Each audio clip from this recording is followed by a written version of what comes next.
घर पर आई बहू बेटी पत्नी को ये एक चीज़ अवश्य देनी चाहिए। दोस्तों, एक बार नारद जी भगवान श्री कृष्ण से मिलने द्वारिका पधारते हैं। नारद जी को देख श्री कृष्ण कहते हैं, हे देवर्षि, द्वारिका में आपका स्वागत है। आज किस प्रयोजन से द्वारिका में आपका आगमन हुआ है? नारद जी कहने लगते हैं, प्रभु आप सब कुछ जानते हैं, फिर भी पूछ रहे हैं। फिर भी आप आज्ञा दें तो आपसे एक प्रश्न पूछना चाहता हूँ। हे प्रभु, एक स्त्री पुरुष से सबसे अधिक किस चीज़ की इच्छा रखती है? जब एक कन्या विवाह के बाद ससुराल जाती है तो वो विवाह के बाद अपने पति और ससुराल वालों से किस चीज़ की कामना सर्वाधिक करती है? तब भगवान श्री कृष्ण कहते हैं, हे देवर्षि, आपका ये प्रश्न समस्त स्त्रियों के कल्याण का कारक है। आपके इस अत्यंत महत्वपूर्ण प्रश्न का उत्तर देवी नंदा की कथा में छिपा है। देवर्षि कहते हैं, हे प्रभु, ये देवी नंदा कौन थी और उनका आचार विचार कैसा था? मैं देवी नंदा की कथा सुनने में उत्सुक हूँ। आप मुझे उनका वृत्तांत सुनाने की कृपा करें। भगवान श्री कृष्ण कहते हैं, हे देवर्षि, देवी नंदा सभी मनोकामनाओं पूरी करने वाली गाय थी। केवल उनका नाम लेने मात्र से समस्त पापों का नाश होता है। देवी नंदा समस्त मनोरथों को पूरा करने वाली साक्षात देवी है। इसलिए मैं आज आपको नंदा की संपूर्ण कथा सुनाता हूँ। इसे पूरा अवश्य सुनिएगा। पूर्व काल में प्रभंजन नाम का एक राजा रहता था। एक दिन महाराज प्रभंजन रथ में बैठकर शिकार करने के लिए जाते हैं। वे शिकार करने के लिए जंगल में इधर उधर घूम रहे थे कि उन्हें झाड़ियों में एक हिरनी दिखाई दी। महाराज ने तुरंत बाण निकाला और हिरनी की ओर दे मारा। हिरनी घायल हो गई। हिरनी ने जब प्रभंजन की ओर देखा तो वो क्रोध से बोली कि हे दुष्ट, तुमने ये क्या किया? मैं अपने एक दिन के दूध मुहे बच्चे को दूध पिला रही थी। ऐसी अवस्था में तूने मुझे निरपराध को अपने मनोरंजन हेतु शिकार बनाया है। निर्दयी और दुष्ट है तुम। शास्त्रों में कहा गया है कि स्तनपान करवाने वाली माँ की ओर देखना भी पाप है। तुमने तो मेरा वध करने का प्रयास किया है। अब मेरी मृत्यु के बाद मेरे बच्चे का क्या होगा? कौन उसकी रक्षा करेगा? तेरे इस पाप के लिए मैं अभी तुझे श्राप देती हूँ कि तू व्यग्र हो जाएगा और इसी वन में निवास करेगा। हिरनी का श्राप सुनकर महाराज प्रभंजन के पसीने छूट गए और वो हिरनी से क्षमा याचना करने लगा और कहने लगा कि मुझे माफ़ कर दो। मुझे नहीं पता था कि तुम अपने बच्चे को दूध पिला रहे हो। मुझसे अनजाने में अपराध हो गया। मुझे क्षमा करो और मुझे बताओ कि मुझे इस अपराध से किस प्रकार छुटकारा मिलेगा। हिरनी कहने लगी कि आज से 100 साल के बाद एक नंदा नाम की गाय यहाँ आएगी जो तुझे इस श्राप से मुक्ति देगी। इतना सुनते ही राजा बाघ बन जाता है।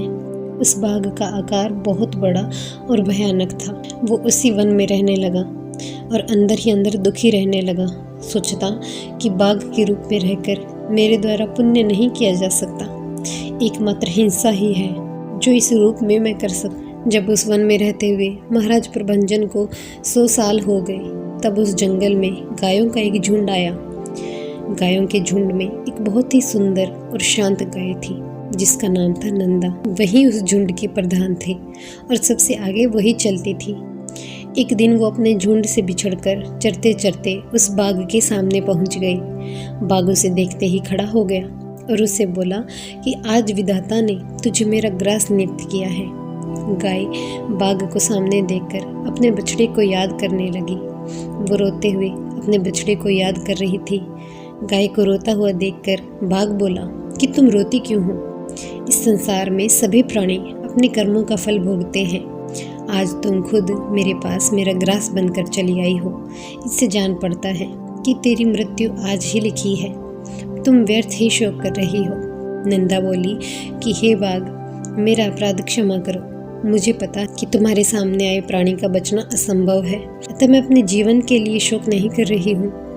किंतु मैंने कल ही एक बछड़े को जन्म दिया है। मेरा बछड़ा भूख से पीड़ित मेरी राह देख रहा होगा।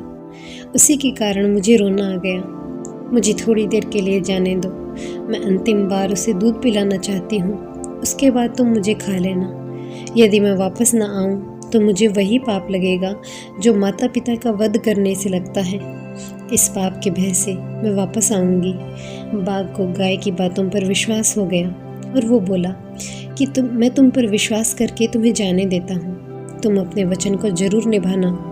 तुम जाओ और अपने बछड़े को दूध पिलाकर उसे किसी और को संभलाकर शीघ्र ही वापस आओ। गाय बाग से आगे लेकर वहाँ से चल पड़ी। गाय अपने बछड़े को देखकर रोने लगी। अपनी माता को रोता हुआ देखकर बछड़ा बोला कि माँ, आप अत्यंत डरी हुई दिखाई पड़ रही हो, इसका क्या कारण है? फिर नंदा बछड़े से कहती है, बेटा स्तनपान करो, ये हमारी अंतिम भेंट है, इसके बाद हमारा मिलन नहीं होगा। मैं तुम्हें अंतिम बार दूध पिलाने आई हूँ, मुझे अभी लौटना होगा। बछड़ा बोला, माँ तुम जहाँ भी जाना चाहती हो वहाँ मैं भी जाऊँगा, तुम्हारे बिना तो वैसे भी मेरा कोई जीवन नहीं, तुम नहीं होगी तो मैं वैसे भी मर ही जाऊँगा। माता से बिछड़े बालक का जीवन अत्यंत दुष्कर होता है। माता की समान रक्षक, आश्रयदाता, सुख प्रदाता और माता की समान देवता इस लोक में तो क्या परलोक में भी नहीं है। फिर नंदा ने कहा कि पुत्र, मेरी मृत्यु निर्धारित है, तुम मेरी मृत्यु नहीं ले सकते। मेरी एक बात का ध्यान रखना कि जल के पास घूमते समय कभी प्रमाद मत करना। लोभ करके ऐसी घास को चरने मत जाना जो किसी दुर्गम स्थान पर उगी हो, और हर किसी पर विश्वास मत करना। इतना कहकर पुत्र को निहारते हुए अपनी सहेलियों के पास पहुंची और अपने पुत्र की रक्षा हेतु प्रार्थना करने लगी। सभी सखियां बोली कि नंदा, अपने बछड़े को छोड़कर केवल सच का साथ देने हेतु बाग के सामने मत जाओ, ये अधर्म होगा। नंदा बोली, यदि किसी और के प्राणों की रक्षा हेतु वचन तोड़ना होता तो मैं फिर भी तोड़ देती, किंतु खुद के प्राणों की रक्षा के लिए मैं अपना वचन कभी नहीं तोड़ूंगी। सत्य पर तो संसार टिका है। स्वर्ग, धर्म और मोक्ष सत्य मार्ग पर चलकर ही प्राप्त किया जा सकता है। नंदा के ऐसे वचन सुनकर सभी सखियां कहने लगी कि नंदा, तुम नमस्कार के योग्य हो, हम तुम्हारी कभी बराबरी नहीं कर सकती। तुमने तो धर्म का बीड़ा उठाया है। इस महान त्याग से हमें यकीन है कि तुम्हारे पुत्र से वियोग नहीं होगा। यमराज भी तुम्हारे प्राण लेने से पीछे हट जाएंगे। नंदा उन सब से विदा लेकर बाग के सामने जा पहुंची। गाय के पीछे पीछे उसका बछड़ा भी वहीं आ पहुंचा और अपनी माँ और बाग के बीच में आकर खड़ा हो गया। गाय बोली कि हे बाग, मैं अपना वचन निभाने तुम्हारे सामने उपस्थित हूँ, तुम मेरे बछड़े को कोई नुकसान मत पहुँचाना। बाग बोला कि हे गाय, तुम सत्यवादी हो, जो सत्य की राह पर चलता है उसका कभी अमंगल हो ही नहीं पाता। जब तुमने यहाँ से जाने से पहले मुझे वचन दिया कि तुम वापस आओगे तो मुझे बड़ा कौतूहल हुआ कि क्या सच में कोई अपनी मौत के पास केवल अपना वचन निभाने के लिए लौट सकता है। मैं तुम्हारे भीतर सत्य की खोज कर रहा था, जो मुझे मिल गया। मैं तुम्हारे प्राण नहीं ले सकता। आज से तुम मेरी बहन हो। तुमने मुझे ये ज्ञान दिया है कि दुनिया सत्य पर टिकी है। जिसने भी तुम्हारा दूध पिया है वो धन्य है। तुम्हारे अंदर के सत्य को देखकर मुझे मेरे जीवन से घृणा होने लगी है। अब मैं भी वही कर्म करूँगा जिससे मुझे इस योनि से छुटकारा मिले। अब तक मैंने न जाने कितने जीवों को मारा है। बहन, इस समय मुझे बताओ कि मुझे अपने पापों से छुटकारा पाने के लिए किस तपस्या को करना चाहिए। नंदा बोले कि हे भाई, सभी दानों में एक दान का सर्वश्रेष्ठ माना गया है, वो है अभय दान। इससे बढ़कर कोई दान नहीं है। अहिंसा के समान कोई तपस्या नहीं है।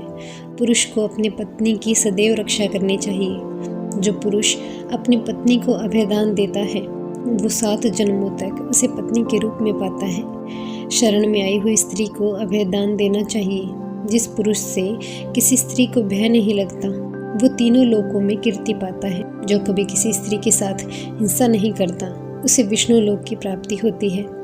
पुरुष का ये कर्तव्य होता है कि वो अपनी पत्नी को अभयदान दे। यही परम कल्याण का साधन है। बाघ बोला कि हे देवी, पूर्व जन्म में मैं राजा था। एक हिरणी के श्राप से मैं बाघ हुआ। तब से निरंतर प्राणियों के साथ अहिंसा कर रहा था और सब कुछ भूल चुका था। इस समय तुम्हारे संपर्क में आने से मुझे हर बात का भान हुआ है।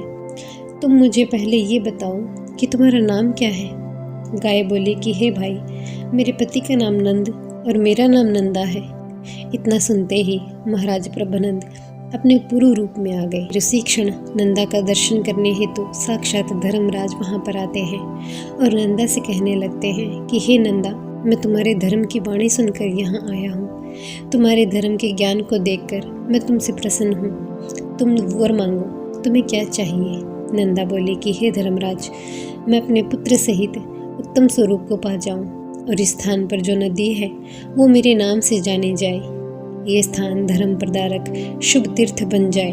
धर्मराज तथास्तु कहकर वहाँ से अंतर्ध्यान हो जाते हैं और नंदा अपने बछड़े सहित उत्तम लोक में चली जाती है।